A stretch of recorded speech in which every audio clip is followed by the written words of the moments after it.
구원 있잖아요, 구원. 구원을 받는 것.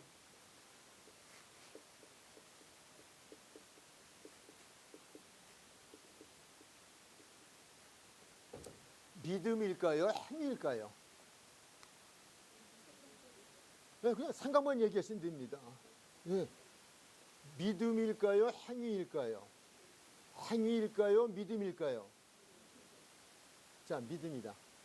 손 안 드셔도, 뭐, 제가 누가 들었는지 안 들었는지 그냥 보긴 해도 기억 안 할 테니까. 네, 믿음이다. 혹시 행위다. 네. 행위를 주장하면요, 율법주의가 됩니다. 그리고 공로가 우리에 의한 것이 되어집니다. 그렇다고 행위로도 구원을 받을 수는 없지만, 행위도 구원을 받을 수는 없지만, 왜냐하면 행위에 우리는 완전성을 가져올 수가 없습니다. 우리는 그 인생이 인간입니다. 완전성을 가져올 수 없고 될 수 없습니다. 그리고 된다면 그것이 바로 율법주의자들이 이야기하는 것이 행위 구원론입니다. 그래서 그들은 무엇을 해야 하고 무엇을 하지 말아야 되고 하지 말았을 때 정죄가 들어가는 겁니다. 그렇다고 행위가 아니냐? 이것도 아닙니다. 행위도 포함이 되어집니다. 그러나 정답은 구원은 믿음이다 라고 하는 거예요. 또 말씀드립니다. 행위는 아니냐? 그러면 틀려집니다. 행위도 포함이 되어집니다. 그러나 우리가 믿음이 없이 어떤 그런 행위로 한다면 이거는 잘못되어진 거다라고 하는 거예요. 성경에 행위로 구원받는다? 그런 단어는 없어요. 구원은 믿음으로, 믿음은 구원으로, 예수를 믿음으로, 하나님을 믿음으로. 단 여기에서 이 두 가지가 다 필요하다라고 하는 부분이 있어요. 그것이 뭐냐 하면 믿음이 있다면 그에게는 무엇이 따른다? 행위가 따른다 라고 하는 거예요. 오늘 공부하고 관계가 있어 이 말씀을 드리는 거예요. 믿음이 있다고 하면 행위가 따르게 돼 있다. 이거를 열매라 그렇게 이야기해요. 열매다 이렇게 이야기해요. 믿음의 열매예요. 그러니까 네가 믿느냐? 믿는다고 하면 믿음의 그런 증표가 뭐냐? 그게 행위예요. 열매예요. 그러므로 믿는다면 행위가 있다. 저는 이제 개인적인 신앙의 고백을 드리면은요, 이렇게까지는 생각을 하지 않았었어요. 근데 근간에, 최근이죠. 얼마 되지 않은 근간에, 나 때문에 나의 죄 때문에 예수님이 십자가에서 죽으셨다? 달리셔서 고난을 당하고 죽으셨다? 내 죄가 얼마나 싫으면, 이 죄가 저서는 아니 되면, 이 죄의 문제를 위해서 그분이 십자가에서 죽으셨다? 라고 하는 그게 확 마음에 오는 거예요. 그런데 제 안에 죄성이 들어오는 거 있죠. 죄성이 들어오는데 그 순간에 내가 만약에 이 죄를 가지고 짓는다면, 또 다시 짓는다면, 그러면 이것은 무슨 행위다? 예수님을 또 다시 십자가에 못 박는 결과를 가져오는 것이다 라는 생각이 오는 거예요.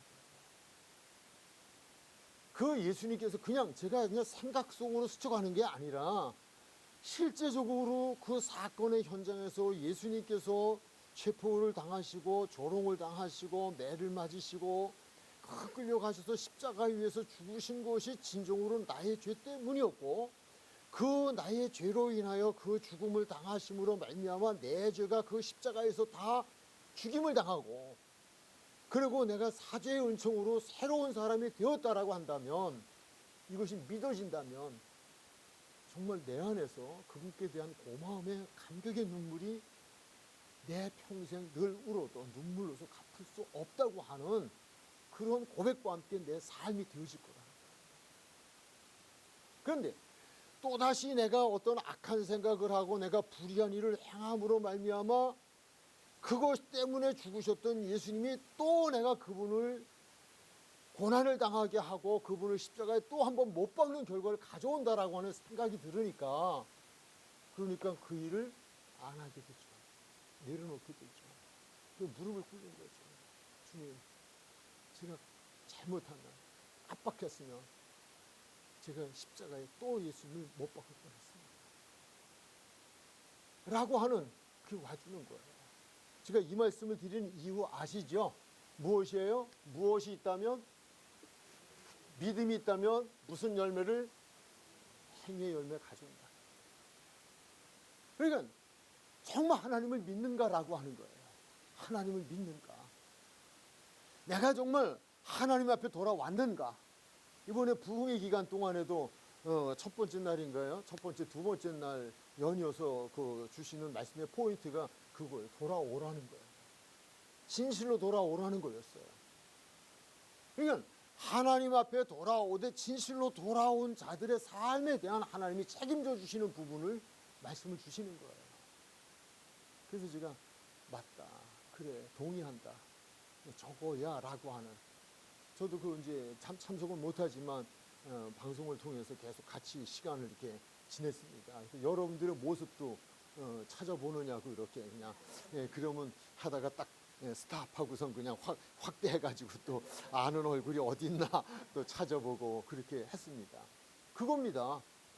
그러니까 우리가 원죄라고 하는 부분이 다시 여기서 나오는데, 원죄라고나 하나님 앞에 우리가 회개라고 하는 단어가 리펜트잖아요. 그분에게 진실로 돌아왔느냐라고 하는 거예요. 진실로 돌아왔느냐 하는 거예요. 진실로 돌아왔다면, 그리고 우리가 믿음이 하나님이 사람에 대해 이 땅에 오신 것은 나의 죄를 씻어주시기 위해서 그분이 십자가에서 그 고난을 당하신 그것을 우리가 믿는 거잖아요. 믿음으로 내 죄가 사함받잖아요. 우리가 그걸 참으로 믿는다면, 그 믿음을 가지고 산다면, 그러면 우리는 달라질 수 있다는 거예요. 그게 진실로 돌아왔냐? 진실로 돌아와서 진실로 하나님을 믿고 있냐? 즉 예수님이 나를 위해 십자가에 죽으신 것을 내가 믿고 있느냐라고 하는 거예요. 현재 진행형이에요. 과거에 느꼈던 것이 아니라, 생각했던 게 아니라 계속 진행형이 돼줘야 되죠. 그분 앞에서 살아가야죠. 그렇다면 그 사람들은 우리가 이야기하는 자백이라고 하는, 우리가 그 자범죄에 대한 부분들도 순간적으로, 제가 말씀, 마귀가 주는 생각은 어떻게 할 수가 없어요. 그럼 마귀가 주는 거예요. 이렇게 죄를 짓도록 유혹하는 그런 그 상황들이 주어지잖아요. 살아가면서 여러 가지로 삶 속에서. 그럴 때마다 말씀이 내 안에서 그분을 생각하면서 이건 아니야 라고 하면, 그러면 진정한 믿음이 있다면, 그렇다면 우리는 자범죄에 대한 부분들도 순간순간마다 우리가 자백을 하고, 자백을 통하여서 저는 미쁘시고 의로우사 모든 불의에서 우리 깨끗하게 해주심을 믿고 나아가는 그런 삶의 연속이 되어진다는 거예요. 늘 깨끗해지기 위해 삶을 살아가는, 그분의 말씀대로 살아가는 그것이 곧 우리에게 주어지는 열매다라고 하는 거예요. 열매는 행위예요. 그러므로 행위의 변화가 꼭 있어야 되는데, 행위의 변화가 우리를 구원한다가 아니라 믿음이 우리를 구원하는데, 그 믿음이 있으면 그 믿음에 하나님의 자녀로 살아가는 삶의 열매가 있다는 거예요. 이 열매는 필요한 거예요. 믿음만을 주장한다면 그것도 잘못되어진 거예요. 말씀이 위배되어지는 거예요. 오늘은 이제 우리가 26과에서 요한복음 15장을 통해서 이제 그 부분에 대한 것들을 우리가 이제 함께 이제 이렇게 다루면서 이제 좀 나가게 되어질 거예요. 지금까지 우리가 공부하는 내용 가운데 보면 또 이런 것이 있었죠. 예수님께서 14장에서 무슨 말씀을 하셨냐면, 내가 간다. 내가 왔는데 다시 내가 갈 거야. 가는데 내가 가서 처소를 마련하면 다시 내가 올 거야. 오는데 이 기간 동안 그냥 너희들을 고아와 같이 세상 이 기간 동안에 버려두는 게 아니고 내가 다시 올 거야. 또 다른 보혜사로, 또 다른 예수로 내가 올 거야. 그게 성령이에요. 근데 예수님께서 이때는 우리와 같은 육체를 갖고 오시는 순간이 아니라 영으로 오시기 때문에 오시는 그 기간 동안 또는 우리에게 다시 영원히 심판할 그날까지 우리로 하여금 이 땅에서 어떻게 살기를 원하시느냐라고 하는 거예요. 예수님과 함께 사는 삶을 원하셔요. 이때 제자들에게 있어서 이 시대에 이 말씀은 이해가 좀 덜 될 수 있죠. 사람으로 오셔서 사람으로 함께 있다가 그 사람 오셨던 그분이 다시 하나님 나라로 가시면서, 그러면서 너희는 내 안에 있으라는 거예요. 나도 너희 안에 있겠다는 거예요. 이게 무슨 말일까? 라고 하는 거예요. 이 부분에 대해서 예수님께서 다시 말씀을 주시기를 15장에서 포도나무와 가지에 대한 비유를 통하여서 내가 내 아내, 내가 내 아내라고 하는 걸 강조하고 있어요. 이 삶을 우리는 살아가야 된대요. 지금 우리는 그 시대를 살아가는 사람들이에요. 항상 우리는 주님 안에, 주님은 우리 안에 살아야 돼요.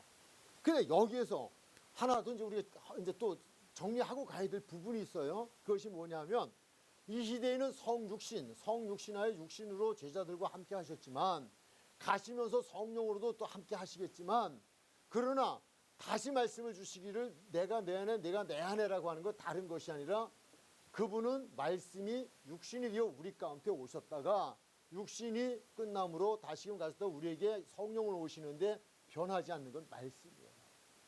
그러므로 요한복음 15장에 보면 내가 너희 아내라고 하는 그 단어는 곧 내가 말씀으로 너희 안에, 너희가 말씀 안에 거하라는 거예요. 이게 놓쳐지면 안 돼요. 지금 우리 주님은 우리와 함께 계셔요. 우리 안에 계셔요. 성령으로 계시지만 말씀으로 계셔요. 말씀이 그분이에요. 말씀이 그분, 예수님이에요. 이 말씀과 함께 하라는 거예요. 자, 이제 여기까지 설명을 일단 드린 부분이 있으니까 그걸 기억해 주세요. 예수님 안에는 곧 예수님의 무엇 안에다? 말씀 안에다 라고 하는 걸 기억하셔야 됩니다. 그러면 이제 성경에서 우리는 그 문제를 답을 만나게 되어질 것이고 그 문제를 풀어가게 되어질 거예요. 그러면 지난번에 나눴던 우리 유인물을 통해서 한번 살펴보도록 그렇게 하실게요. 자, 첫 번째, 열매를 맺지 않는 가지는 어떻게 되는가라고 하는 질문이었어요. 그 답이 어디에 있었죠? 15장 2절이죠. 15장 2절. 자, 한번 읽으실까요? 시작.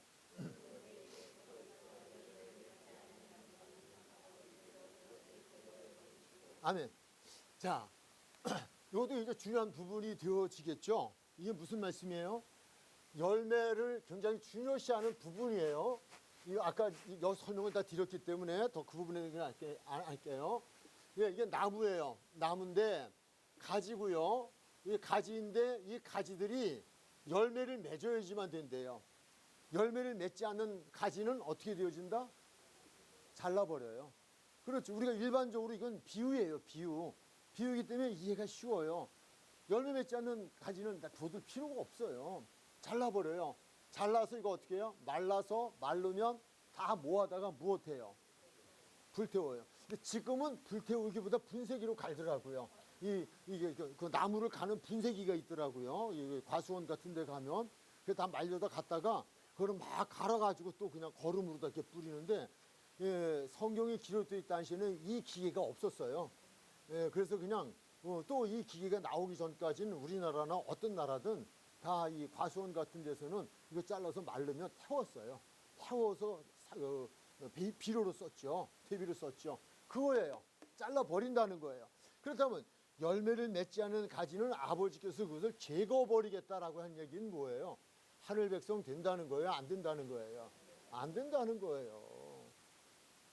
그러므로 아까 우리 집사님은 열매를 굉장히 중요시 여기고 계셨기 때문에 그 말씀이 틀린 게 아니에요. 그러나 정석적인 답으로 가면 믿음으로 구원받는데 우리가 믿음으로 구원받았다고 한다는 것은 무엇을 말하냐? 그분의 말씀이 내 안에 있으므로 그 말씀과 더불어 살아가는 삶으로 맺어지는 열매가 있어야 된다는 거예요. 열매 없는 걸 잘라버린다는 거예요. 쭉정이에요. 쭉정이는 버려져요. 이건 지옥불이에요. 그렇게 말씀을 하고 있어요. 자, 15장 6절 시작.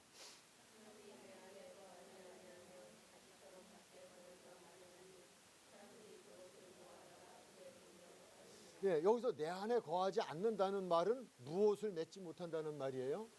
열매를 맺지 못한다는 거예요. 열매를 맺지 못하는 가지는 제하여 버리고 제하여로 끝나는 것이 아니라 말라지면 그것을 모아다가 불사르는 것처럼 불사른다는 거예요. 성경에서 불은 지옥이에요. 우리가 예수님을 믿는다라고 하면서도 정말 열매 없다면 생각해 볼 문제가 있다라고 하는 거예요. 행위로 구원받는 건 아니에요. 믿음으로 구원받아요. 믿음이 있다면 열매를 맺게 돼 있다는 거죠. 그러므로 열매가 없다는 건 믿음이 없다는 거고, 열매가 없다는 건 잘못된 믿음이라는 거예요. 그 잘못된 믿음이라는 건 다음 성경 구절에서 소개할 거예요.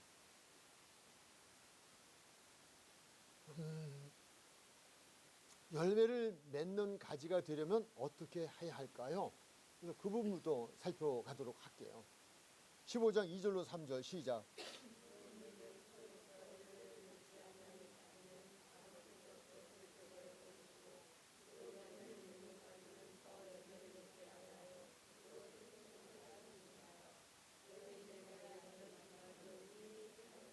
아멘. 거기까지요. 보세요. 나무죠. 예. 이번에 부흥 강사님 말씀 중에 여러분 비웃으면 건강에 해롭습니다. 뭐 안 좋습니까? 그 얘기 하시더라고요. 그림 너무 안 좋다고 비웃으시면 여러분 해롭습니다. 그러니까 비웃지 마시고요. 예. 예, 그래요. 근데 이게 나무잖아요. 나무인데 우선 첫째 조건은 뭐일까요? 무엇일까요? 붙어 있어야 돼요. 떨어져 나가면 일단 안 되잖아요. 붙어 있어야 돼요. 두 번째는 무엇 해야 된다고 말씀했어요? 깨끗해야 된다. 깨끗해야 된다. 깨끗하다는 것은 우리가 이 나무의 비유로 보면 무엇을 말할까요? 깨끗지 않은 것은 무엇한 가지예요? 병든 가지. 병든 가지예요. 병든 가지는 열매를 맺지 못해요. 병들지 말아야 돼요. 그래서 열매를 맺는 일에 방해가 되어질까봐 열매를 맺지 못하는 가지는 자르는데, 그 자르는 것 중에 하나가 열매를 맺지 못할 것 같은 병든 가지를 잘라버려요. 깨끗해야 돼요. 그런데 여기서 깨끗하다는 거는 제가 병들지 않은 거라는 말씀을 드렸는데, 여기서 깨끗한 건 무엇을 이야기할까요? 이거는 나무를, 이건 뭐예요? 과수원을 하는 분들의 비유예요. 비유를 들어서 하는 거예요. 비유를 들어서 하는데, 거기는 지금 보니까 가지를, 이거 병든 가지는 아웃이다. 열매를 맺을 수 없다라고 하는 거예요. 그 병이 들지 않게 해야 돼요. 이건 나무에 대한 거고요. 우리가 이 말씀에 영적으로 보면 뭐예요?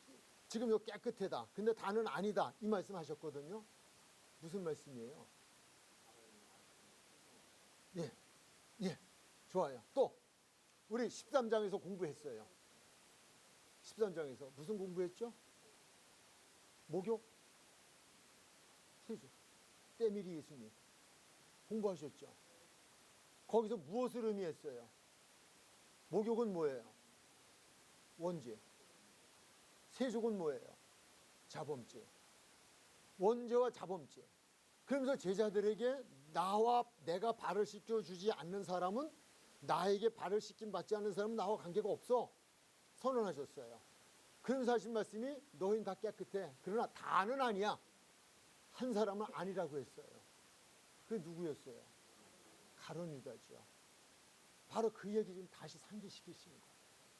그러므로 여기에서 깨끗하다 깨끗하지 않다는 것은 우리가 나무로 현실적으로 보면 병든 가지를 말한다면 무엇이 병든 거예요?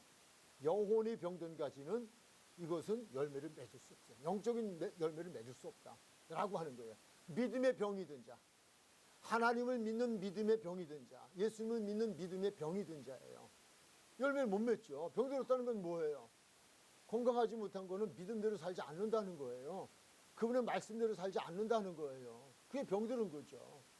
영적 병든 사람들, 이건 열매를 못 맺어요. 그래서 여기서 깨끗하다는 것은 바로 그것을 이야기하는 거예요. 더 열매를 맺게 하려 하여 그것을 깨끗하게 하시느니라.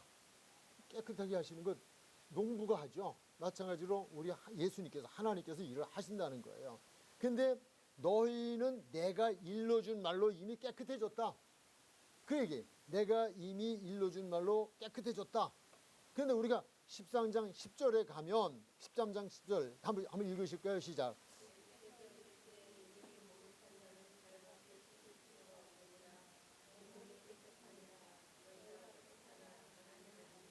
이해가 되시죠? 바로 위에 있는 이야기가 그 얘기잖아요. 깨끗해졌다.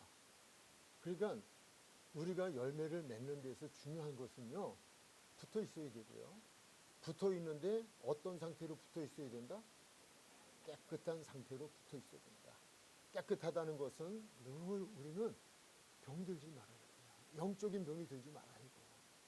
영적인 병이 들면 그분이 바라는 영적인 열매를 맺을 수가 없어요. 믿음의 열매를 맺을 수가 없다는 이야기예요. 그래서 실상은 부흥회라고 하는 단어 자체는요, 부흥회라고 하는 단어 자체는 고친다는 단어예요. 고치다는 거예요. 고치다. 병든 자들을 고치는 거예요. 다시 세우는 거예요. 이렇게 세우는 거예요. 그래서 1년 동안 쭉 믿음의 생활을 하다가 집중적으로 그가 어떤 병에 들었는지 그 병에 든 것을 진단하고 말씀을 통하여 그 병을 치료해 주는 것이 사실은 부흥회, 다시 살리는 게 부흥회예요. 이 기간이 사실은 필요하죠. 우리가 건강하게 살다가 좀 아프면 병원에 가서 진찰 받잖아요. 진찰에 건강검진하고 건강검진에서 좀 이상이 있으면 가서 그것에 대한 이상이 있는 부분을 치료를 받아야 돼요. 그래야 다시 건강해지는 거예요. 이 사이클이에요. 바로 여기서 깨끗해야 한다. 이거 기억하시고요. 깨끗하다는 것은 이미 앞서 일러준 말이다. 라고 일러준 말이다. 그건 어디 있어요?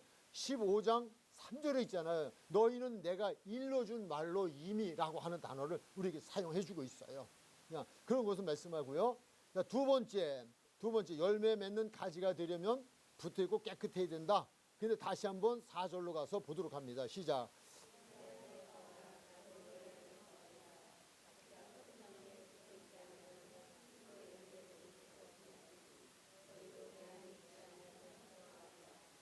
이절로부터 10절까지를 제가 읽으면서 붙어 있다, 그것도 안에 붙어 있으라라고 하는 단어를 보니까 그 단어가 9번이 나오더라고요. 이제 반복되는 용어예요. 붙어 있어, 붙어 있어, 붙어 있어, 붙어 있어. 계속 반복적인 용어가 나와요. 이건 꼭 붙어 있어야 된다. 강조형이에요. 이거 붙어 있지 않으면 이유열을 이건 뭐 다른 거로는 안 돼요. 붙어 있어야 돼. 그래서 그것이 2절로부터 10절까지에는 9번이 나와요. 붙어 있어, 붙어 있어. 절절히 붙어 있어요. 절절히 붙어 있어, 붙어 있어요. 붙어 있어야 돼요. 붙어 있지 않으면 안 돼요. 상식적이죠. 아주 지극히 이해가 쉽죠. 붙어 있어야 되잖아요. 나무에 떨어져 나간 가지는 이거는 죽은 거예요. 이건 안 돼요. 병든 가지도 안 돼요. 병들지 않은 가지로 붙어 있어야 된다라고 하는 걸 강조하고 있어요. 그러면 붙어 있는다고 하는 것은 무엇을 말하는 것일까라고 하는 걸 우리가 알아야 되잖아요. 자꾸 붙어 있어라, 붙어 있어, 내게 붙어 있어라. 그럼 예수님한테 붙어 있다는 게 뭐예요? 어떻게 있는 게 붙어 있는 거냐라고 하는 거예요. 거기에 대한 대답이 다시금 7절에 있게 되죠. 7절 시작.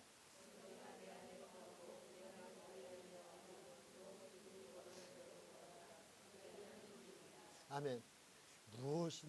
무엇이든지 구하라. 정말 기분 좋은 단어예요. 마치 요술방망이 같은 그런 말씀이 되어진 것 같은 거예요. 그거 아니에요. 우리가 열매를 맺기 위한 삶을 위한 구하기예요. 기억하셔야 돼요. 불의한 건 주시지 않으셔요. 욕심의 것도 주시지 않으셔요. 그분의 뜻대로 살려고 하는 사람들이 그분의 뜻대로 살기 위해 필요한 것들이에요. 우리들이 구해야 할 건요, 무엇을 먹고 마시고 입어야 할 건 정말 아니에요. 그건 하나님이 너무 서운해 하셔요. 왜 서운해 하시냐? 그분 우리 아버지예요. 분명히 마태복음에서 말씀하기를 내가 너희 아버지고 너희 아버지인 나는 하나님이고 하나님은 너희가 무엇이 있어야 할 줄 아시는 아버지야 라고 말씀해 주셨어요. 근데 너희가 구해야 할 건 먼저 그의 나라와 의였다. 물론 필요해요. 그러니까 먼저라는 단어가 있죠. 너희는 먼저 그의 나라와 의를 구하라. 그리하면 이 모든 것을 너희에게 더하시리라. 지금 하나님 믿느냐고요. 하나님이 뭐예요? 말씀이에요. 말씀을 믿느냐는 거예요. 그러니까 내가 살아가기 위하여서가 아니라 내가 주님의 뜻대로 살아가며 주님의 뜻을 이루어드리는 그 일 앞에 쓰임받는 도구로 살아가야 하는데 거기에는 세상적으로 필요한 것들이 있어요. 저 같은 경우 건강이에요. 건강. 이제 앞으로 제가 이제 좀 시간이 지나면 하루에 6시간 강의를 해야 돼요. 하루 6시간. 오전 3시간, 오후 3시간.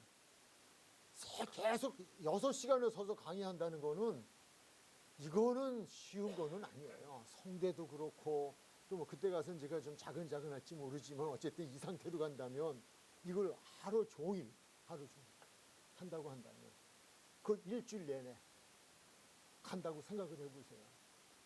앉아서 할 수 있는 게 아니에요. 서서 해야 돼. 강의니까 서서. 그럼 뭐가 필요해요? 건강이 필요하죠. 그래서 걸어요. 그래서 운동해요. 열심히 해요. 정말 싫어요. 근데 해요. 나는 싫은데 해야 되는 이유는 무엇 때문에?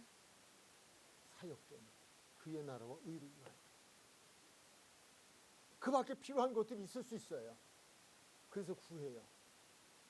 다 아시겠지만, 하나님 앞에서 그렇게 얘기한다 이거. 여러분이 다 아시는 게 아니라 하나님 다 아시죠. 그러나 제가 지금 이러네요. 저러네요. 이 상황을 이렇게 저렇게. 왜? 구하라 그랬잖아요. 그의 나라와 의를 위해 구하라잖아요. 그래서 제가 이렇게 찾아오는 어떤 성도님들에게 기도할 때 저는 그 기도를 참 항상 입버릇처럼 하는 기도가 하나님의 뜻대로 살고 그 일을 하기 위해 제한받지 않는 복을 주세요. 전 그 기도를 제한받지 않는 그 일을 하기에 제한받지 않는. 그러니까 여기서 이제 조금 말씀이 좀 이렇게 됐습니다만은 우리가 정말 그분 안에서라고 하는 이제 그 부분을 다시 돌아갈게요. 이게 보면 무엇이든지라고 하는 그 단어에 우리는 속지 말아야 돼요. 우리 내 욕심대로가 아니라고 하는 걸 먼저 우리 기억을 하셔야 되고요. 열매를 맺기 위한 그 일에 무엇이든지 그렇게 보시면 돼요. 믿음으로 살기 위한 어떤 것이든 믿음으로 살기 위한 것들을 구하는 것들. 그분은 그것에 대한 응답을 주시겠다. 이렇게 말씀을 하고 있고요. 네. 그러면서 내 안에 있지 않으면 안 된다. 붙어 있어라. 근데 붙어 있다고 하는 것은 무엇을 의미할까요? 7절 시작.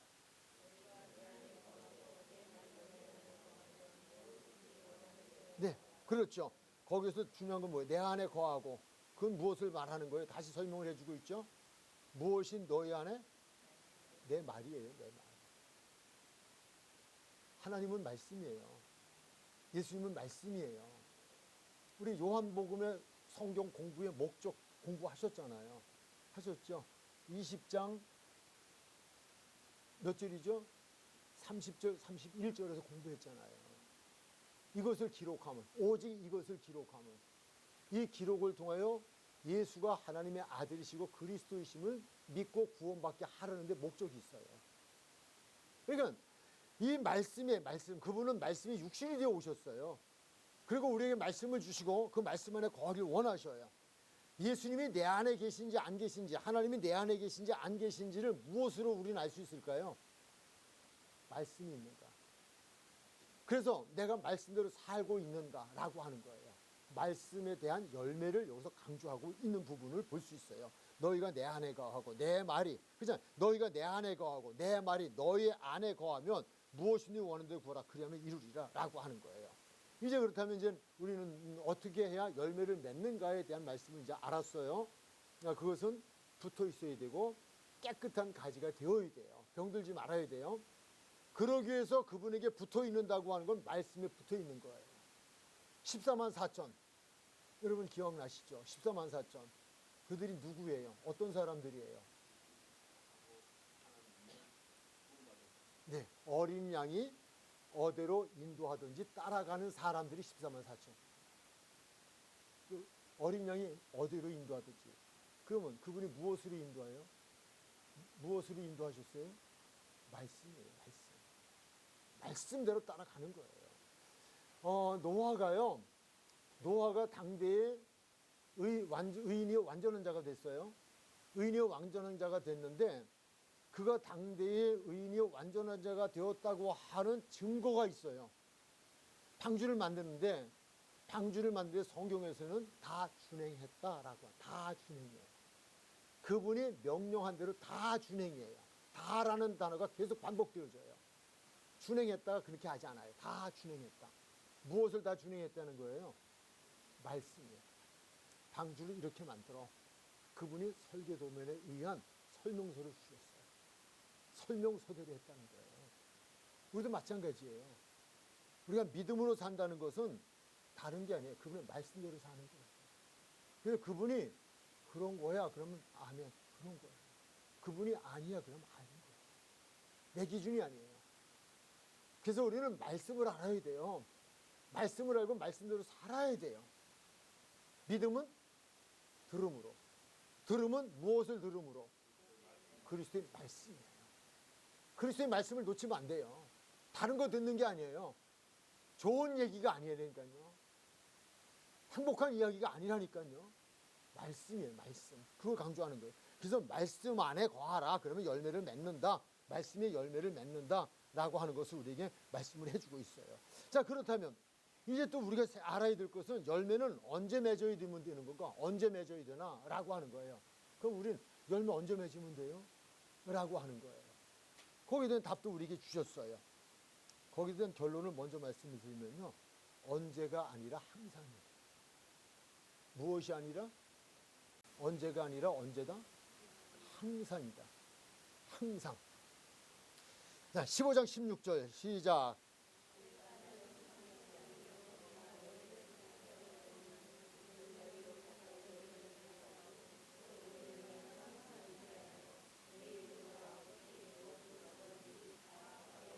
아멘.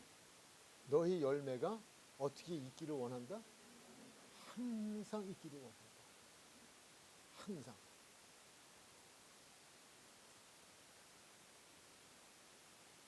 이 무화과 나무의 열매를 무화과 나무의 비유로 많이 들으셨어요. 그런데 무화과 나무를 비유라고 말씀을 하셔야 돼요. 비유.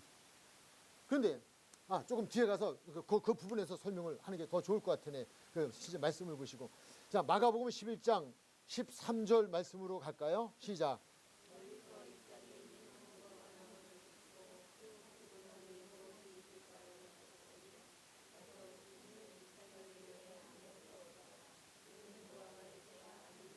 무화과의 때가 아니었기 때문에 그 나무를 저주 안 하셨을까요? 하셨을까요? 하셨을까요? 하셨을까요? 이건 난 정말 모순이에요. 우리의 생각으로 보면 너무 모순이에요. 아니, 예수님이 그러실 수 있어요? 아니, 무화과 나무의 때가 아닌지도 알고 무화과 나무의 열매가 맺혀지지 아니한 때인 줄 모르셨으면 모르거니와 아시면서 가서 열매를 구하고 거기에 열매가 없다고 그 나무를 저주해서 죽이시다? 어떻게 생각하세요? 예수님 좋으신 분, 나쁘신 분? 아니, 요거만 놓고 보자고요. 무화과 나무의 때가 아니다라고 했어요. 그러면 예수님이 무화과 나무의 때가 아닌 줄 아셨다는 거예요? 아셨다는 거예요? 아시고 말고죠. 아시고 말고죠. 세상 사람도 다 아는 이치였는데. 그런데 무화과 나무의 때가 아닌데도 무화과 나무에 열매가 없다고 그 나무를 저주해서 다시는 너희에서 열매를 맺지 못할 거야. 그러면 말라버렸다니까요. 죽여버렸다니까요. 이해가 안 되지 않아요? 이해가 안 되면 여러분은 엄청난 분들이에요. 이해가 되셨다면. 근데 저도 엄청난 사람이 나중에 됐어요. 저도 이거 갖고 해결이 안 되더라니까요. 목회할 때 어느 성도님이 와서 이 질문하는데 답을 못했어요. 왜냐? 세상 이치적으로 생각하니까. 이게 이해가 안 되잖아요.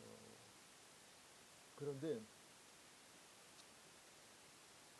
성경 한 곳을 여러분에게 소개할 테니 이거 찾으셔야 돼요. 누가복음 13장. 누가복음 13장 1절부터 가는데 읽기는 건 집에 가서 찾아서 읽으시고요. 6절로 가요. 6절. 누가복음 13장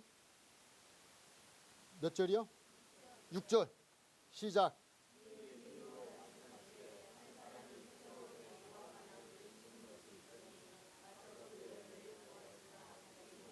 아멘.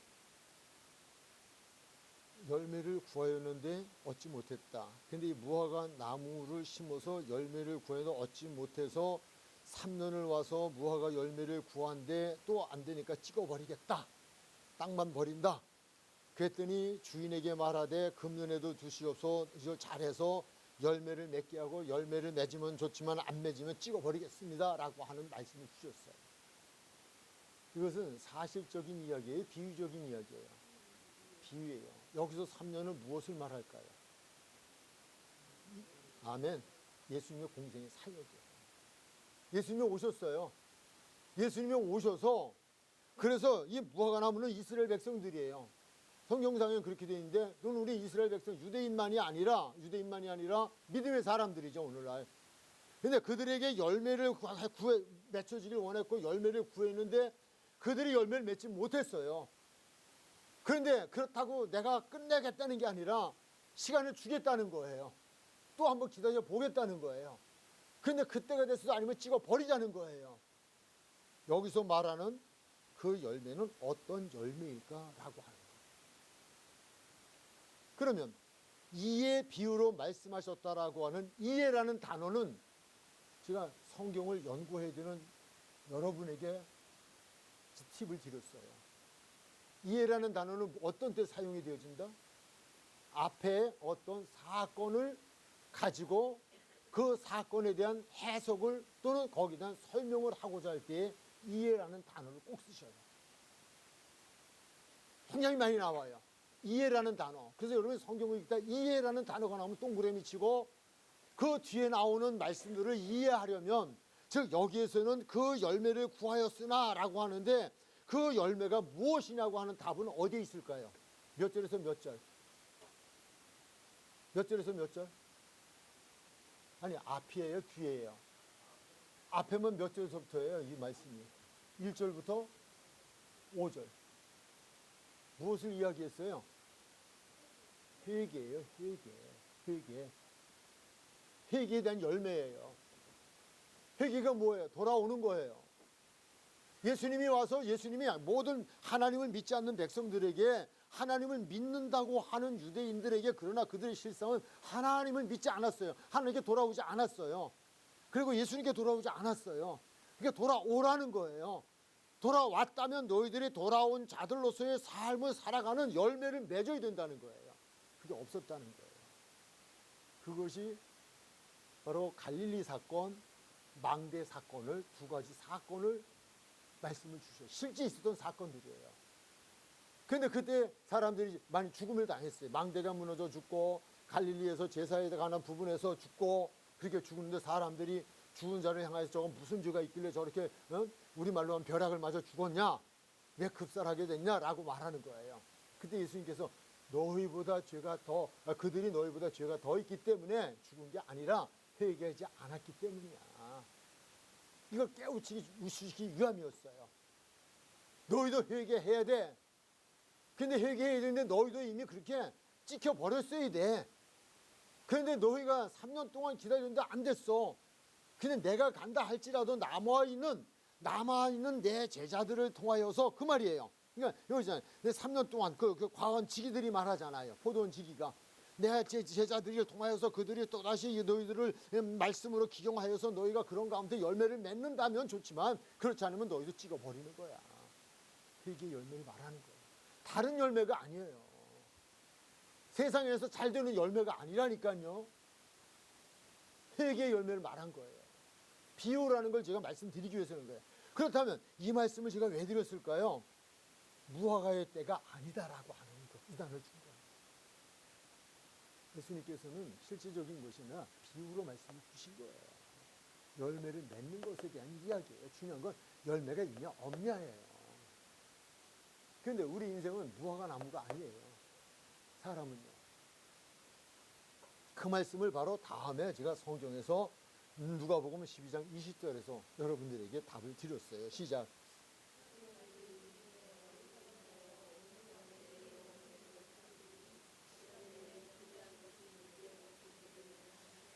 죽을 때쯤 내 예수 믿으면 되죠, 뭐. 교회는 다녔지만, 뭐 적당히 세상하고 그냥 짝지고 타협하고 살다가 내가 죽을 때 돼서 마지막 강도 구원받은 것처럼 그러면 되잖아요. 라고 하는 생각 가지고 있는 사람들 있잖아요. 있었잖아요. 우리는 무화과 나무는 비유라니까요.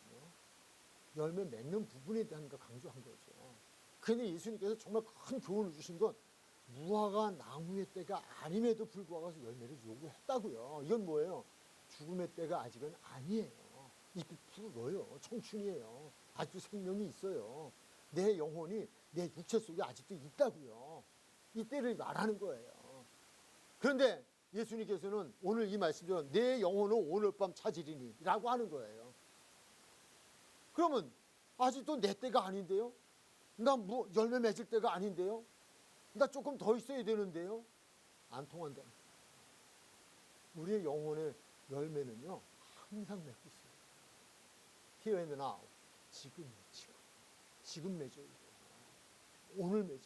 내 영혼이 부름 받기 전에. 인생이 어떻게 알아요? 뭐 가는데 순서 있어요? 나이가 정해져 있어요? 그건 세상이 정해놓은 나이죠. 모르는 일이에요. 그래서 그 말씀 주신 거예요. 열매는 언제 맺어야 된다? 항상 맺어야 된다. 항상. 물론 here and now. 지금 안 됐다면 지금. 그리고 그 열매는 항상 맺고 있어야 돼요. 항상. 언제라도 무화과 때가 아니라도 그분이 항상 와서 너 내놔 그러면 아멘. 주 예수여 어서 오시옵소서. 이거 대주일 거예요. 내 영혼을 받아가세요. 이 열매 받아가지고 가세요. 그리고 그분 품에 안고 올라갈 준비가 항상 되어 있어야 된다는 거예요. 이 교훈을 주고 있어요. 이게 열매에 대한 교훈이에요. 이제 중요한 부분이 나와 있어요. 남아 있는데 그것이 무엇인가 하면 우리가 열매 있잖아요. 열매인데 그렇다면 여기서 예수님이 열매를 맺어라. 열매를 맺지 않는까지는 잘라버린다 이렇게 했는데 무슨 열매를 맺어야 된다고 말씀을 하셨을까요? 라고 하는 거예요.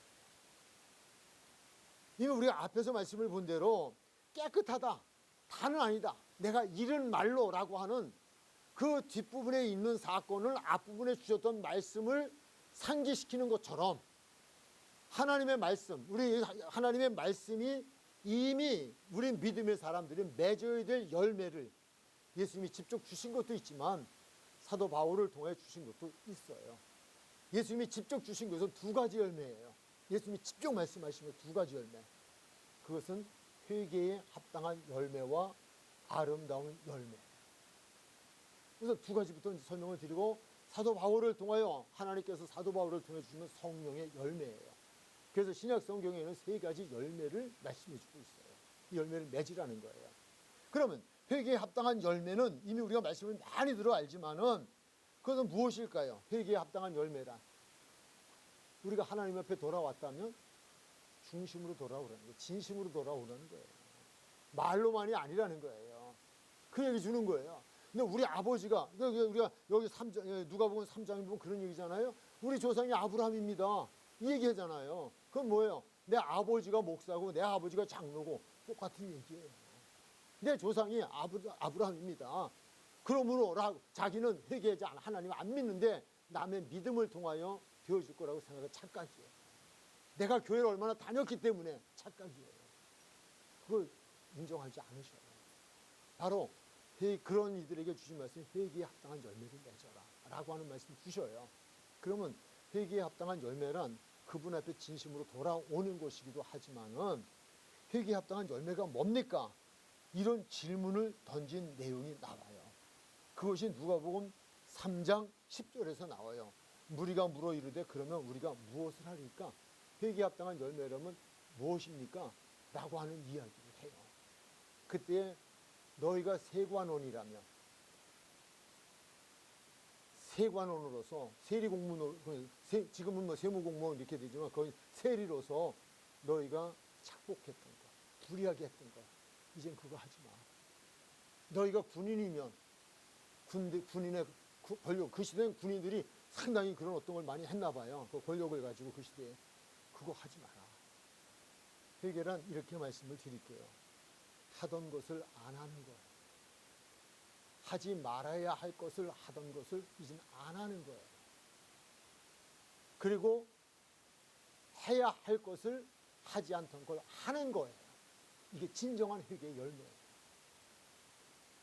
전에는 내가 그 하나님 앞에 돌아와서 믿음으로 살아야 이게 무슨 말씀으로 사는 건데 그 말씀으로 살아가는 중에도 취사 선택을 하고 내 마음대로 기분대로 살았던 것들이 있어요. 그거는 회개를 했다 하더라도 열매 없는 회개에 합당한 열매가 없어요. 회개에 합당한 열매는 내가 그렇게 살았던 것을 그렇게 살지 않겠다. 한 가지 이해가 떠오르네요. 요한복음 8장. 요한복음 8장. 찾지 마세요. 요한복음 8장은 무슨 얘기 나와요? 죄 짓고도 복 받은 여자 있잖아요. 죄 짓고 복 받은 여자. 간음의 현장에서 붙들려온 여인. 있지요. 예.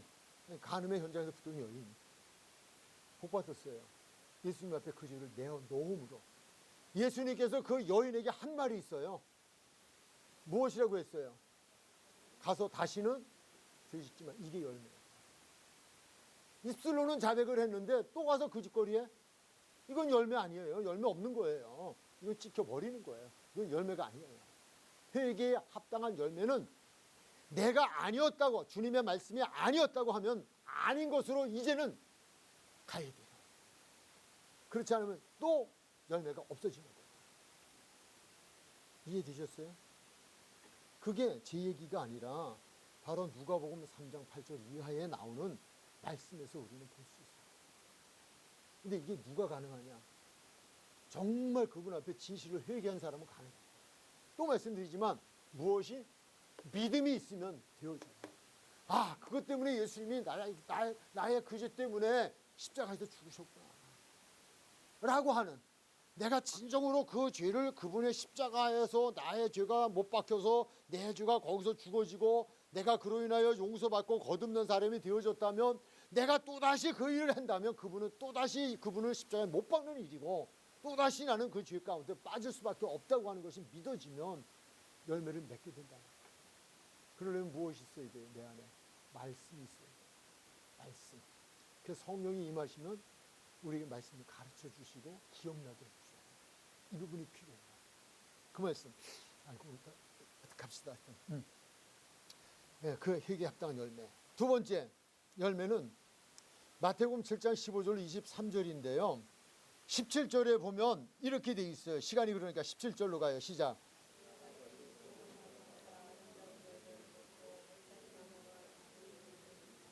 아멘. 자, 거기서 무슨 열매와 무슨 열매? 아름다운 열매와 나쁜 열매. 전에 성경에는 좋은 열매라고 돼 있었어요. 근데 지금은 아름다운 열매로 바뀌었어요. 이 위에서 회개에 합당한 열매는요, 내 개인적인 열매가 되어줄 수 있어요. 물론 이 아름다운 열매는 개인적인 열매지만요, 좀 성격이 달라요. 회개에 합당한 열매는 내가 하나님과의 1대1의 관계 속에서 맺어지는 열매여야 돼요. 근데 여기서 말씀하는 아름다운 열매는 사역에 대한 열매예요. 물론 우리 믿음의 생활과도 관계가 있지만요, 사역에, 왜냐하면 이 말씀이 나오게 된 배경이 15절에 나오거든요. 이 말씀이 아름다운 열매와 나쁜 열매에 대한 배경이 설명이 15절에 나와요. 15절 무엇이라고 돼 있어요? 아멘. 누구 얘기하자는 거예요? 거짓 선지자예요. 선지자가 누구예요? 주님이 일하는 사람들이에요.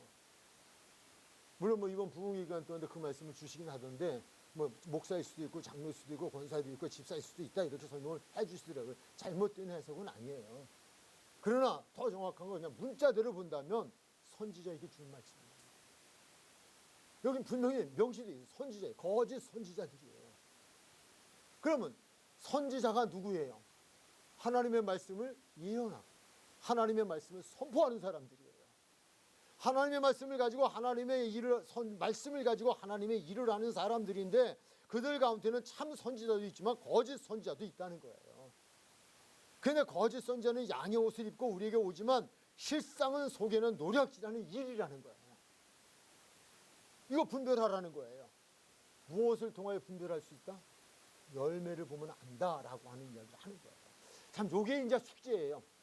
열매는 그날 그 시로 바로 열리나요? 그렇지 않아요. 열매를 보려면 좀 시간이 걸려요. 저 사람 진짜 아름다운 열매 맺고 있는 거야, 저게 나쁜 열매 맺고 있는 거야, 선지자가. 요거 시간이 좀 걸리는데요. 그러나 여기에도요, 가이스라이팅에 걸리면 안 보여요. 이건 우리 담임 목사님이 말씀하신 거예요. 담임 목사님이 오늘 말씀하셨나요? 이단에 빠지는 사람들 말씀하잖아요. 어떻게 그 빠지냐고. JMS 어떻게 빠지냐고. 또 누구 얘기했죠? 응, 응, 우유 얘기하잖아요. 어떻게 빠지냐고, 어떻게 따라가냐고, 어떻게 쫓아가냐고, 어떻게 추앙하고 사냐고. 그게 나약한 게 인간이다 얘기하시잖아요. 이게 세뇌 교육만 시키면요, 빨간 사람들이 저 북한에 살고 있는 것처럼, 남한 땅에도 빨간 사람들이 있는 것처럼 세뇌 교육이 되면 그렇게 된다니까요. 믿음은 들음에서예요. 이단의 교회 가서 맨날 이단 얘기 들으면 그러면 허경영 씨도 교주가 된다니까요. 하나님이 된다니까요. JMS가 하나님 된다니까요. 어떻게 그러냐고요? 가서 들어봐요. 그런데 가진 말아요. 내가 아닐 거라고 해도 거기 들어가서 교육만 일단 집중해서 교육받고 나면 제대로 살아남아 온 자가 별로 없으니까. 그 얘기 주는 거예요. 거짓은 진짜. 정말 이거 무서운 거예요. 그런데 해답이 나왔어요. 그 해답을 그냥 안 주신 게 아니에요. 그들이 어떻게 하냐, 어떤 사람들이냐라고 하는 거예요.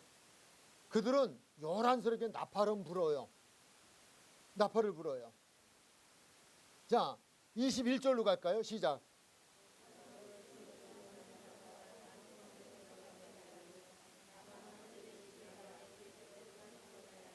네, 이 공통점이 이제 22절에서 나오죠. 주여 주여라고 하는. 우리는 주님의 이름을 불렀다고 다는 아니고요. 하나님 이름 불렀다고 다는 아니고요. 하나님의 성경을 읽었다고 다도 아니에요. 여기서 지금 말씀하잖아요. 무엇대로 하지 않았다? 하늘에 계신 내 아버지의 뜻대로 하지 않았다. 이게 거짓선지죠. 그분의 뜻대로 하지 않았다라고 하는 거예요. 그 열매가 이거 말하는 거예요. 또 하나, 뒤에 가보니까 능력을 행했죠. 예, 22절부터 한번 읽으세요. 시작.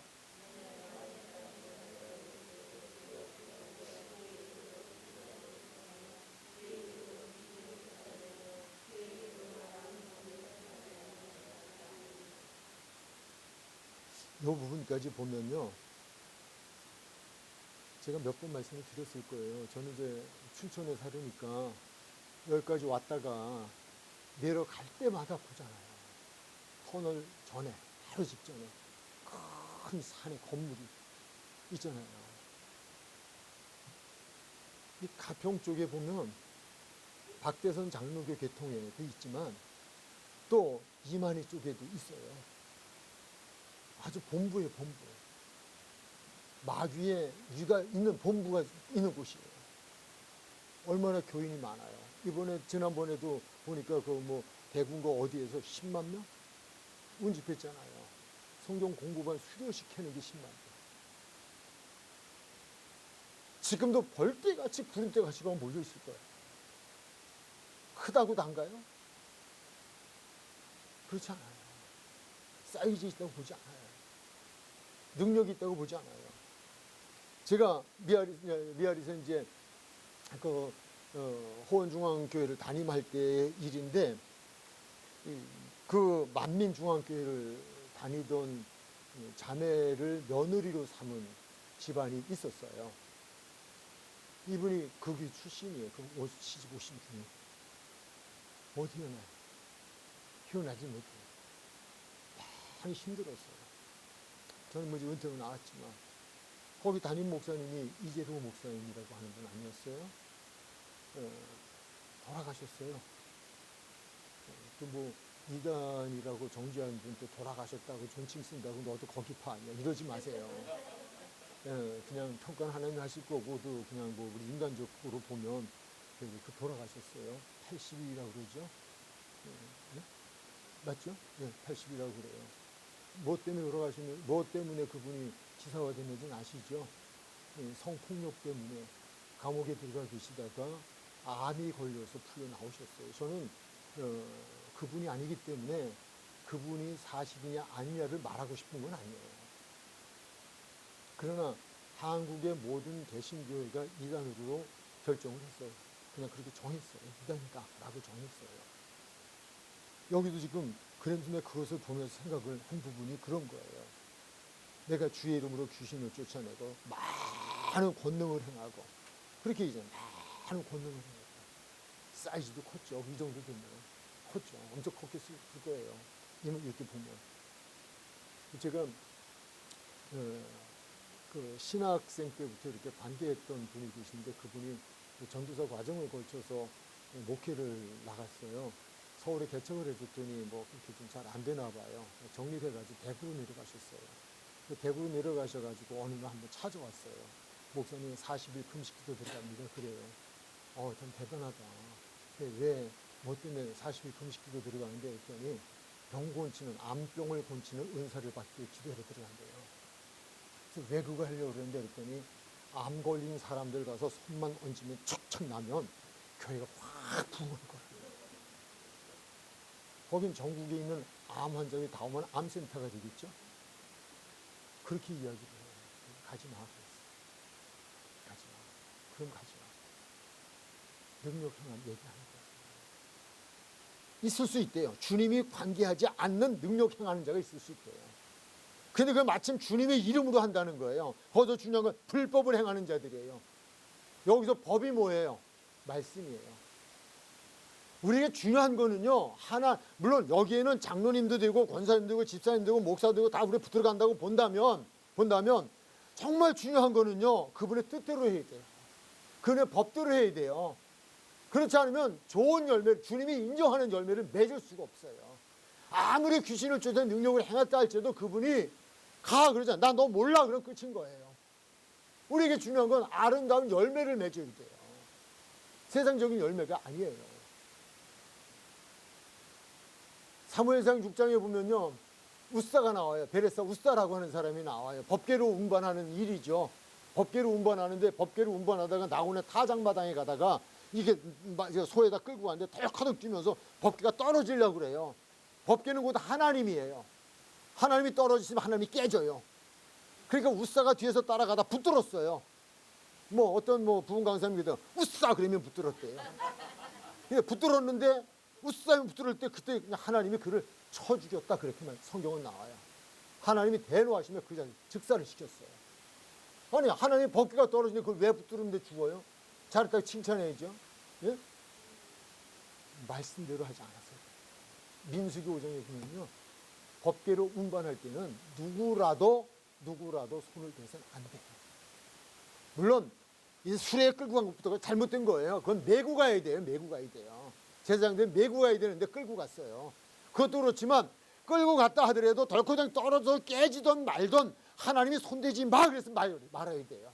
우리의 생각을 가지고 하면 안 돼요. 이게 불법이에요. 불법.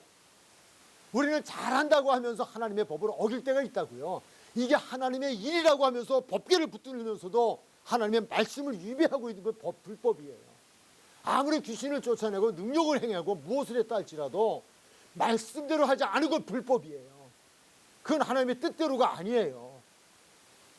이건 아름다운 열매를 맺을 수 없다는 거예요. 여러분도 교회를 섬길 때 말씀에 준한 말씀에 의한 성경이 있어야 돼요.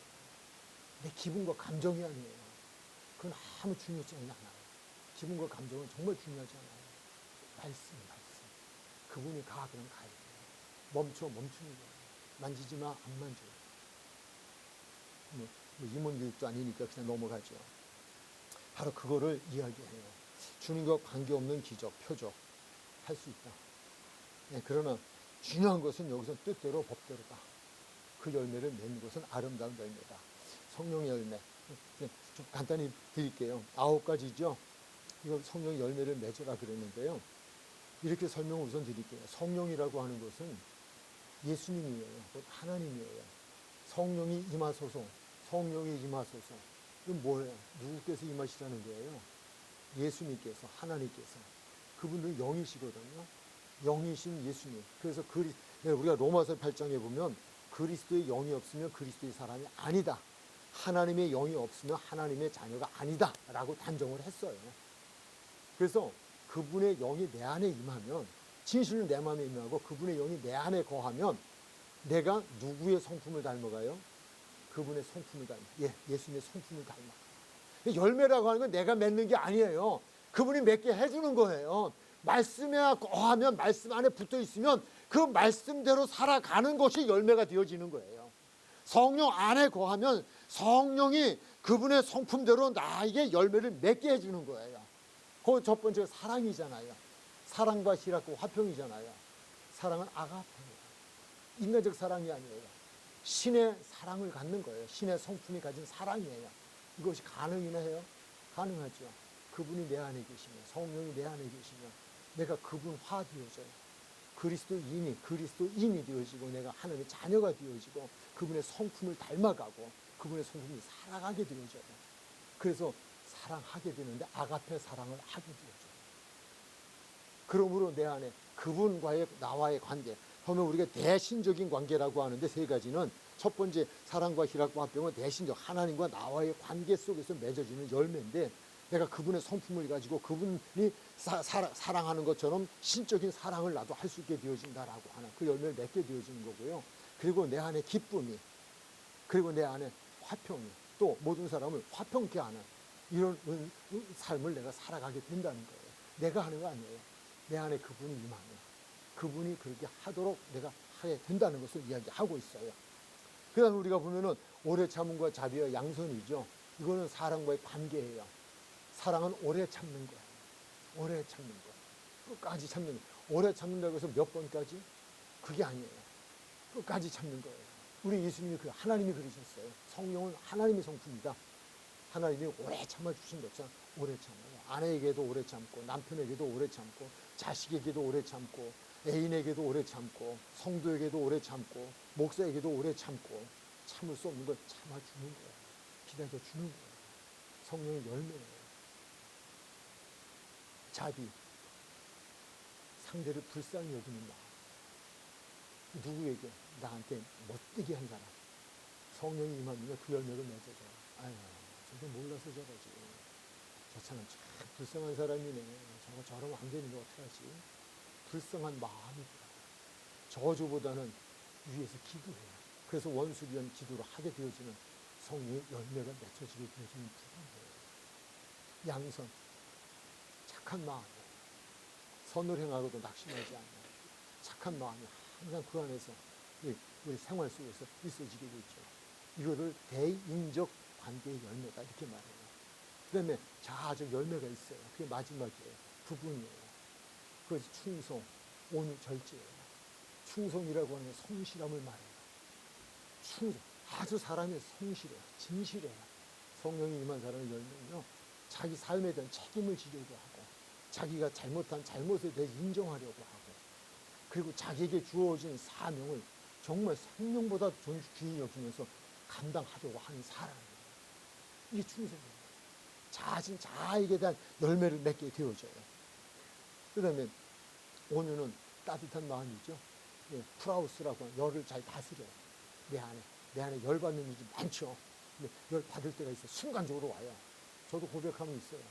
근데 바로 이어서 주님, 이건 아니죠. 성령께서 이건 아니지. 그래서 온유죠. 프라우스. 열을 다스려요. 부드러워져요. 그 마지막에 우리가 절제죠. 어떤 일에든 절제할 수 있어요. 즉 죄와 관계에 대해서 내 안에 내 삶에 절제력이 생겨져요. 뭐 하던 것을 안 하는 또 해야 하는 것을 하는 절제력이 생기죠. 이게 성령의 열매예요.